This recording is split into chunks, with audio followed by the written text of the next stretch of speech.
Terminada a campanha do segundo turno, vem sempre aquela mesma ladainha que todo mundo já tá cansado. Ai, o Lula perdeu, a esquerda precisa se reinventar, a direita venceu, sempre aquele mesmo papo.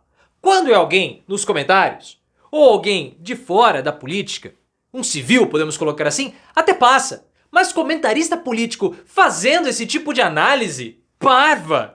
É um absurdo. Primeiro, a direita não venceu nada. Quem venceu 2024 foi a emenda parlamentar.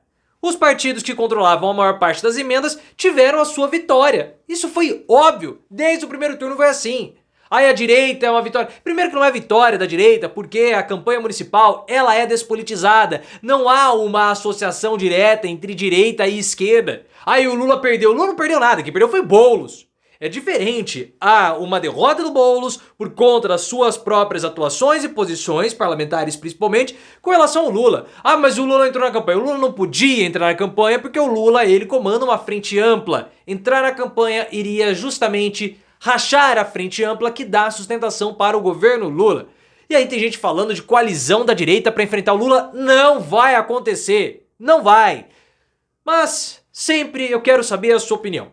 Lula foi derrotado em 2024? Primeiro ponto. Por que o Boulos perdeu? A derrota de Boulos pode ser associada a uma derrota de Lula?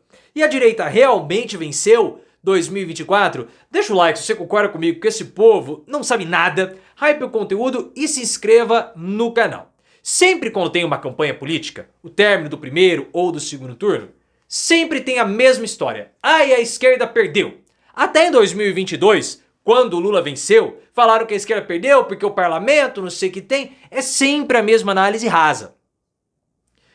Vindo de você, eu acredito que você não vai fazer, mas muitas pessoas como vêm aqui no canal, uma pessoa que não acompanha a política como nós acompanhamos, pode fazer esse tipo de comentário.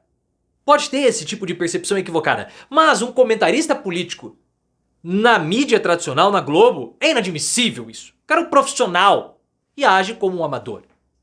Porque a direita venceu, a direita está fortalecida e agora, como o Caio Junqueira da CNN falou, nós temos um embrião de uma frente ampla contra Lula em 2026. Não vai rolar.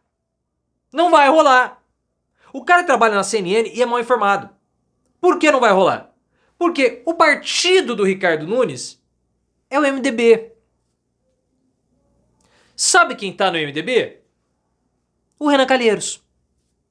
O Renan Calheiros é pai de quem? Do Renan Filho. Renan Filho, senador licenciado para ser ministro dos transportes. Sabe quem tá também no MDB? Simone Tebet, ministra do planejamento. E o Helder Barbalho também é do MDB, governador do Pará. Os três são cotados para serem vices do Lula.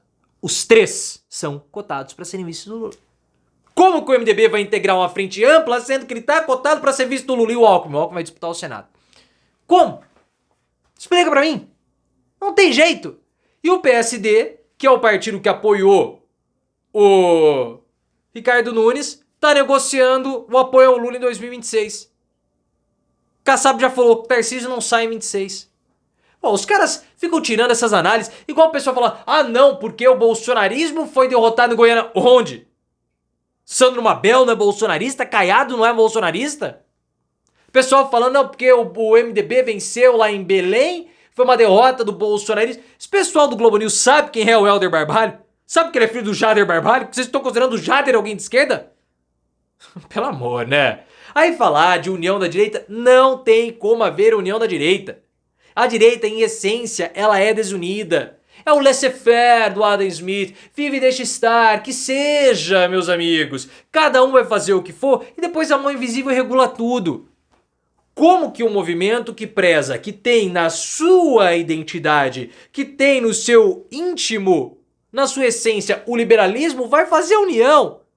Não vai, não tem, é impossível. O movimento de união, a atuação em grupo, faz parte do movimento de esquerda e não do movimento de direita.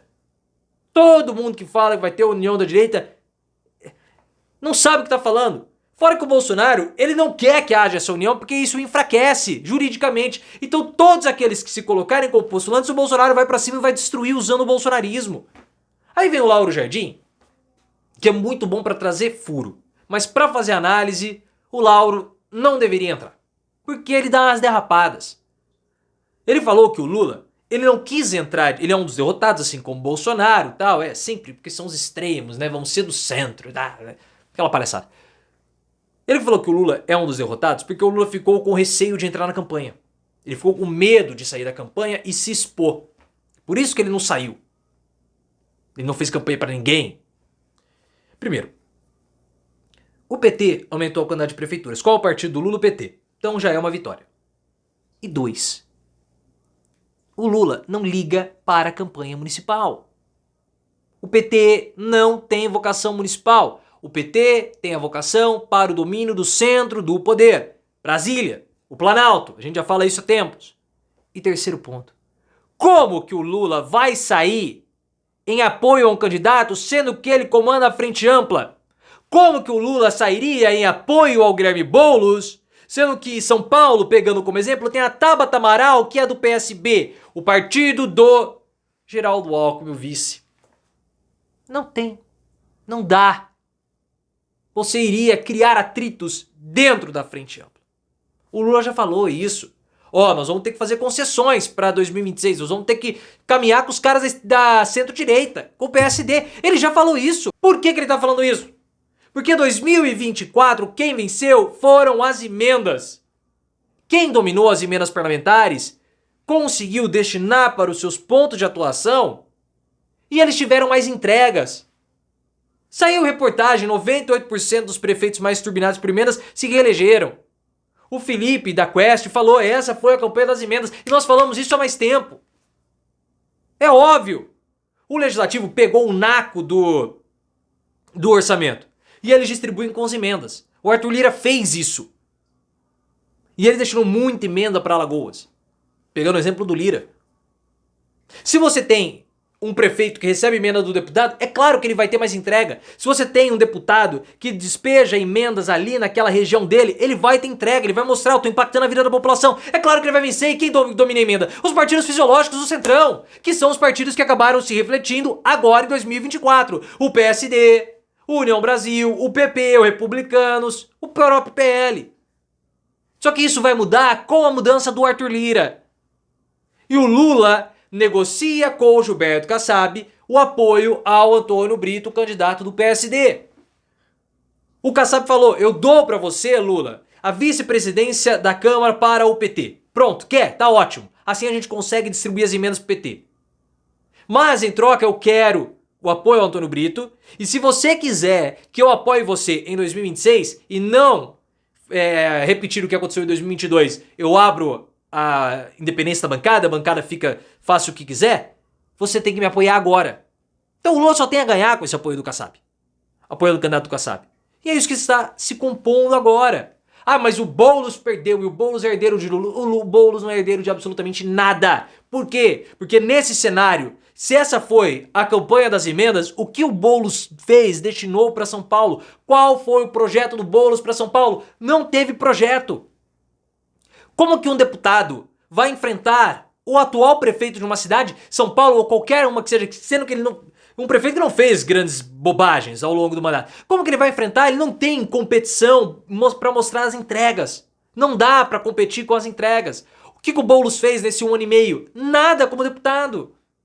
Qual foram os bons projetos do Boulos? Nada, ele se preparou para disputar a prefeitura de São Paulo, mas não com os projetos. E aí ele vai perder. E ele não é o herdeiro do Lula, porque para ser herdeiro do Lula, não adianta você só ficar batendo boca com um bolsonarista como o Flávio Dino fez. Na live que nós tivemos aqui no canal, na cobertura do segundo turno, falaram, o Flávio Dino é herdeiro do Lula. Não, não é, porque o Flávio Dino, na época que ele foi ministro da Justiça, ele foi um ministro fraco. Ele se destacava porque ele ia lá, peitava os bolsonaristas. Ótimo, isso é legal, eu corto na internet. Mas cadê a obrigatoriedade do uso de máscara por parte da polícia militar? Vinda diretamente do governo para que todos os policiais usem a câmera de gravação. Ele não fez, ele falhou nisso.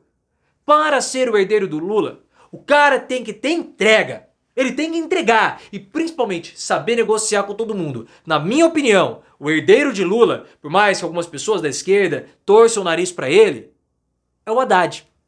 Porque o Haddad tem entregas como ministro da Fazenda. Como ministro da Educação, aquele ProUni dele tem um artigo publicado. Aquilo lá é um regaço, aquele ProUni que ele fez. Ao invés dele investir na construção de universidades federais melhores do que as universidades privadas, o que o Haddad fez? Ele deu isenção fiscal. E justamente na época que surge o ProUni com a isenção fiscal, aumentou o nível de especulação e a inserção da financiarização dos grandes grupos educacionais na Bolsa de Valores. Mas isso aí é outra conversa, ficou do passado. Mas como ministro da Fazenda, Haddad fantástico. Ele é o herdeiro do Lula. Mas aí você pode colocar nos comentários. Dino, Lula, Haddad, Boulos, Simone, quem sabe?